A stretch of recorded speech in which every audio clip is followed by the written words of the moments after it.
The handcuffs felt cold against my wrists. Colder than I expected. Daniel Carter, you're under arrest for embezzlement. I heard the words, but they didn't make sense. I looked around my office. My office. The one with my name on the door? Papers were scattered across my desk where 2 officers had been searching for the last 20 minutes. This is a mistake, I said. My voice came out steadier than I felt. I haven't done anything wrong. Save it for the courtroom, the officer said. Pulling my arms behind my back, I looked up and saw my coworkers standing in the hallway, watching, whispering. Sarah from accounting. Dad! Her hand over her mouth. Tom from IT wouldn't even look at me. Then I saw him. Gregory Voss, my business partner. Standing by the elevator with his arms crossed, his face twisted into something that almost looked like sympathy. Gregory, I called out. Tell them. Tell them this is wrong. He didn't move. He just shook his head slowly, like he was disappointed in me. I trusted you, Daniel, he said quietly. I really did. What are you talking about? My chest tightened. I didn't take anything. The money doesn't lie, he said. $300,000, gone from the accounts you managed. Your signature is on every transfer. That's impossible. I never signed anything like that.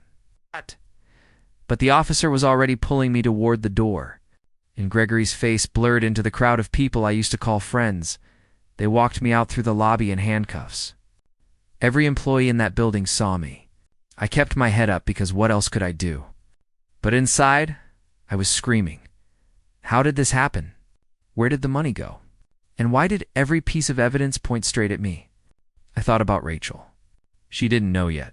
She was probably making dinner right now, humming some song while Tommy played with his toy trucks on the kitchen floor. I thought about that morning, just hours ago, but it felt like another life. Don't forget your lunch, Rachel had said, handing me the bag with a kiss on my cheek. I won't forget the most important thing, I'd told her, smiling. And what's that? You. She'd laughed and swatted my arm. Get to work, Daniel. Emily had run up to me then, her backpack half on, half off her shoulder. Daddy, will you come to my school thing on Friday? I'm singing. I wouldn't miss it for anything. Sweetheart, she'd grinned, that gap-toothed smile I loved so much, and run off to find her shoes and Tommy, 5 years old. Still wobbling a little when he walked, had toddled over and wrapped his arms around my leg. Daddy up? I'd picked him up and spun him once before setting him down. I'll see you tonight, buddy. That was this morning. Now, I was being shoved into the back of a police car, and I didn't know when nor if I'd see any of them again. The courtroom smelled like old wood and cold coffee. I sat at the defendant's table in a suit that didn't fit right anymore. Because I'd lost weight from stress in the 3 months since my arrest, my lawyer, a tired-looking man named Phillips, leaned over and whispered, The evidence is stacked against us, Daniel. The bank records, the signatures. I know what it looks like, I whispered back. But I didn't do this. I believe you, he said. But believing isn't enough in here. I turned and looked behind me. My mother, Margaret, sat in the front row, her hands folded tightly in her lap, her eyes red from crying. Beside her sat my sister Linda, who gave me a small nod, trying to be strong for both of us. And then I saw Rachel. She sat a few rows back, alone, her face pale, her eyes locked on mine. She didn't smile. She didn't cry. She just stared, like she was trying to memorize my face, in case this was the last time she'd see it as a free man. All rise, the bailiff called out. I stood. My legs felt like they belonged to someone else. The judge entered, sat down, and shuffled some papers before looking at the jury. Has the jury reached a verdict? The jury foreman stood. A middle-aged woman with glasses, who hadn't looked at me once during the entire trial. Did he have? Your Honor? My heart pounded so loud, I could hear it in my ears. On the charge of embezzlement in the 1st degree, we find the defendant, Daniel Carter. I held my breath. Guilty. The word hit me like a punch to the chest. The room spun. Somewhere behind me, I heard my mother gasp, and Linda whisper something I couldn't make out. I turned to look at Rachel one last time. Her hand was over her mouth, tears streaming down her face. She wasn't looking at the judge. She wasn't looking at the jury. She was looking at me, and in that moment, I saw something break in her eyes. Something I had never seen before. "Rachel," I mouthed, but no sound came out. The bailiff stepped forward to take me into custody. As they pulled me toward the side door, I caught one last glimpse of Gregory Voss sitting in the back row, arms crossed, watching the whole thing with an expression I couldn't quite read. Was that guilt or relief? I didn't have time to figure it out. The door closed behind me, and the last thing I heard was Rachel's voice, breaking as she called out my name. Daniel. But I was already gone. Asterisk time moves differently. The first month felt like a year. After that, the days blurred together until I stopped counting Thriz and M and started just surviving them. The visits were the only thing that kept me tethered to the world outside. But even those started changing. 10 minutes, Carter, the guard said, leading me to the visitation room in my third month. "You got a visitor?" I sat down across the glass from Rachel. She looked tired, thinner than I remembered. "How are the kids?" I asked, pressing my palm against the glass. "They're fine," she said. "Emily asks about you every day. And Tommy." She paused. "He's too little to really understand, Daniel.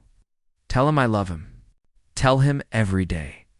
"I will," she said, but her eyes drifted to the clock on the wall before the words even finished leaving her mouth. That was the first time I noticed it. The way she watched the clock instead of watching me. By the 6th month, her visits dropped from every week to every 2 weeks. By the first year, it was once a month, if that. "The drive is hard with both kids," she explained over the phone one night. "And work has been crazy." "I understand," I said, even though something in my chest twisted painfully. "I have to go, Daniel. Tommy's crying, okay? I love you." There was a pause. Just a beat too long. "I love you too," she finally said, and the line went dead. Mike Sanders showed up unannounced in my second year.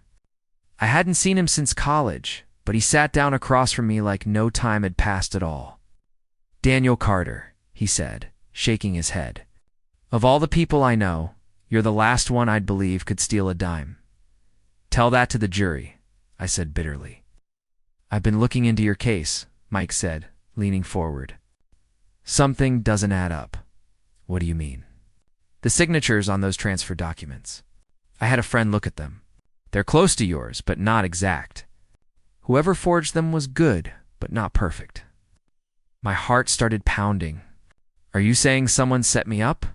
"I'm saying it's possible," Mike said carefully. "I'm a paralegal now. I can dig deeper if you want me to." Yes. I said immediately. "Please, anything. It won't be fast," he warned. "And it won't be easy. But I'll try." For the first time in 2 years, I felt something close to hope. The letters from Rachel kept coming, but they got shorter. What used to be 3 pages became 1 paragraph. "Daniel, things are busy here. Emily is doing well in school. Tommy is growing fast. I hope you're holding up okay. Rachel, no more I miss you. No more I can't wait until you're home. Just facts." Delivered like a weather report. Then one letter mentioned a name I didn't recognize. "Uncle Frank has been such a help around the house. I don't know what we'd do without him." Uncle Frank. My father's younger brother. I hadn't spoken to him in years. We were never close. But I felt a strange wave of relief wash over me. "It's good," I told my mother during her next visit. "At least Rachel's not alone. At least someone's helping her." Margaret didn't look convinced. "Frank Bishop helping anyone is new to me," she said carefully. "That man's never lifted a finger for family before." "Maybe people change, Mom," maybe she said. But her tone told me she didn't believe it. My mother never missed a visit. Not once in 5 years. "How are you holding up, baby?" she asked every single time, squeezing my hand through the small opening in the glass partition. "I'm surviving," I always said. "You're more than surviving," she said. "You're innocent, Daniel. And one day, the whole world is going to know it. Hope you're right." "Mom, I'm always right," she said. And for a moment, I actually laughed.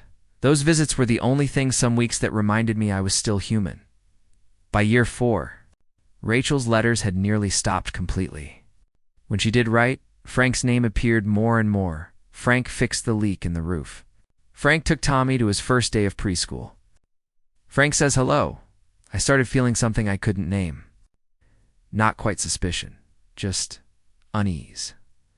A small nagging feeling I tried to push away every time it surfaced. He's just helping out, I told myself at night, staring at the ceiling of my cell. That's all it is. But the feeling never fully went away in my 5th year. Mike came back with news that changed everything. I found inconsistencies in the original investigation, he said, sliding a folder through the slot. Enough to file for a new hearing. The forensic accountant who reviewed your case originally, he's willing to take another look. Mike, if this works, don't get ahead of yourself yet, he warned, but I think we have a real shot. 3 months later, I stood before the parole board, my lawyer beside me, presenting new evidence about. The front door looked the same. The same blue paint, the same brass handle I'd installed myself years ago. But the moment I stepped inside, I knew something had changed. A coat hung on the hook by the door. Not mine. Gray wool, expensive looking, with initials stitched on the inside collar. F.B. Frank Bishop. Daniel, Rachel said, stepping out from the kitchen. She looked nervous, wiping her hands on a towel, even though they weren't wet. You're home. I'm home, I repeated, the words feeling strange in my mouth. Emily ran up first, wrapping her arms around my waist. Daddy? I knelt down and hugged her tight, tears burning in my eyes. I missed you so much, sweetheart.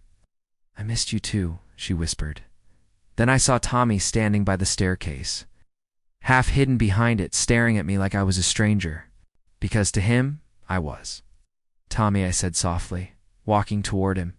It's me. It's Dad. He didn't move. He just looked at me with wide, confused eyes. He's still getting used to things, Rachel said quickly. Give him time. Right, I said, though something inside me cracked just a little. Dinner that night was quiet in a way that felt wrong.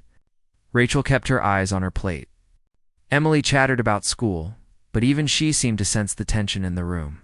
Then the back door opened, and a man walked in like he owned the place. Look who's back, Frank said, smiling too wide as he hung his keys on a hook that used to hold mine. Frank, I said, standing to shake his hand. His grip was firm, almost like he was testing me. 5 years, he said. Must feel strange being home. It does, I admitted. Well, don't worry, he said, sitting down at the table at my old seat without asking. Everything's been taken care of while you were gone. I appreciate that, I said carefully. Really? Thank you for helping Rachel. Anytime, he said, smiling at Rachel in a way that made my stomach turn. Family takes care of family. Tommy climbed up beside Frank without hesitation, leaning against his arm. Are you staying for dessert, Uncle Frank? Tommy asked. Of course, buddy, Frank said, ruffling his hair. I watched the way Tommy looked at him, comfortable, familiar, the way a son looks at a father. Later that night, I passed by Tommy's room and heard his small voice through the door. Uncle Frank. Yeah, buddy. Are you my dad? My whole body went still. There was a pause. Just a beat too long? I'm right here, aren't I? Frank said gently. That's what matters. He didn't correct him. He didn't say no. He just let the question hang there, unanswered, like he wanted it that way. I stood frozen in the hallway, my hand pressed against the wall, trying to breathe through the pain spreading across my chest. The next morning, I noticed Frank's car parked in the driveway. A brand new black SUV, the kind that cost more than I made in a year before prison. Nice car, I said, when Frank walked outside. Made some good investments, he said, tossing his keys in his hand. Things have been going well for me. What kind of investments? Oh, he waved his hand vaguely. Stocks, real estate. A little bit of everything.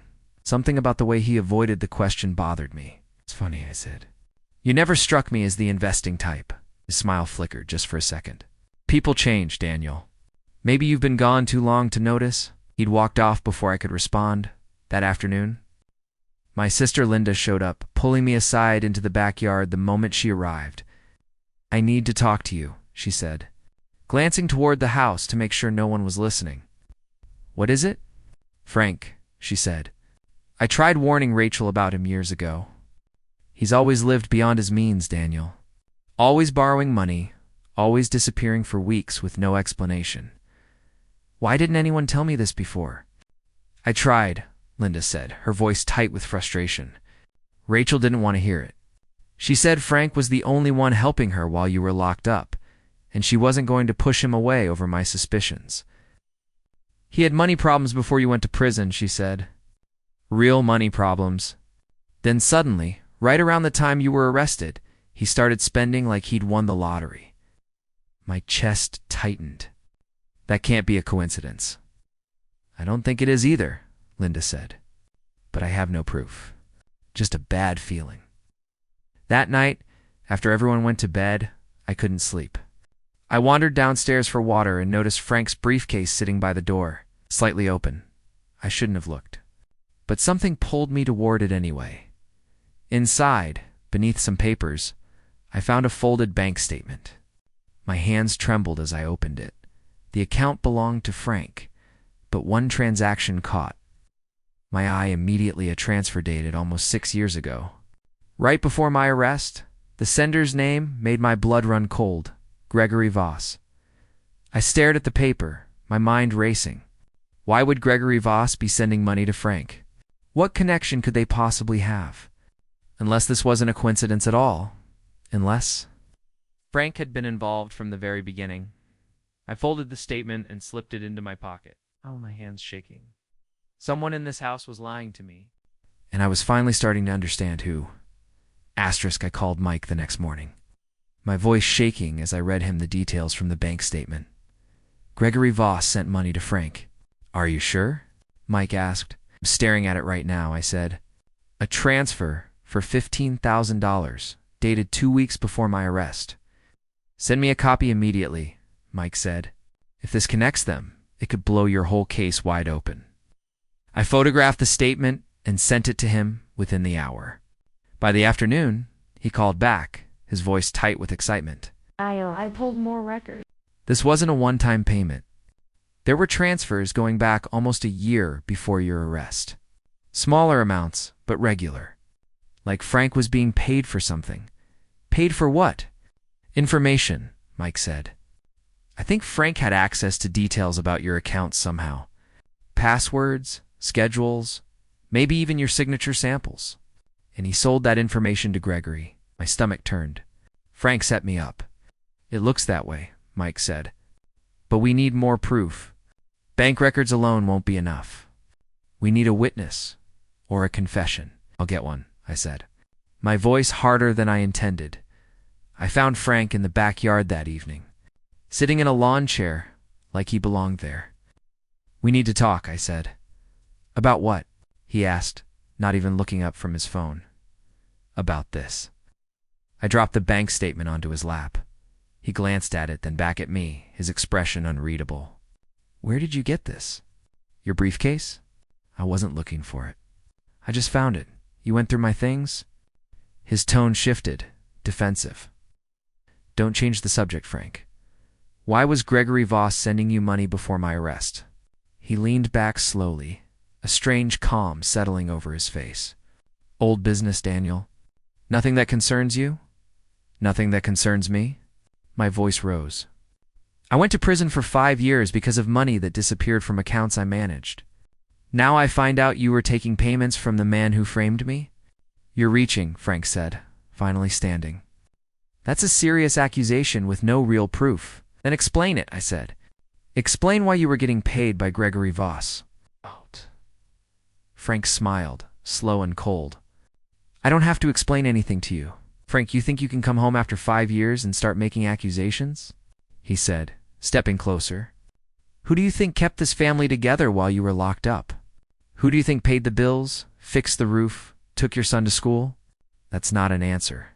It's the only answer you're getting, he said. You have a bank statement? That's it. No confession, no witness, nothing that actually proves anything in a court of law. He was right, and he knew it. The smugness in his voice told me everything. You wanted my life, I said quietly. That's what this was always about, wasn't it? Not the money. Me. Frank's jaw tightened, just for a second. Then the smile returned. Be careful, Daniel. Paranoia doesn't look good on you. Turned and walked back inside, leaving me standing there with nothing but suspicion and a piece of paper that proved nothing on its own. I almost gave up that night. Almost. Then Mrs. Whitfield, our elderly neighbor, knocked on the door the next morning, holding a covered dish like she was bringing over banana bread. "Daniel," she said, smiling warmly. "Welcome home, dear. I've been wanting to stop by since you got back." "Thank you, Mrs. Whitfield. That's very kind." She glanced around before lowering her voice. "Can I speak with you privately for a moment?" We stepped onto the porch, away from the house. "I probably should have said something years ago," she began, her hands fidgeting with the edge of her sweater.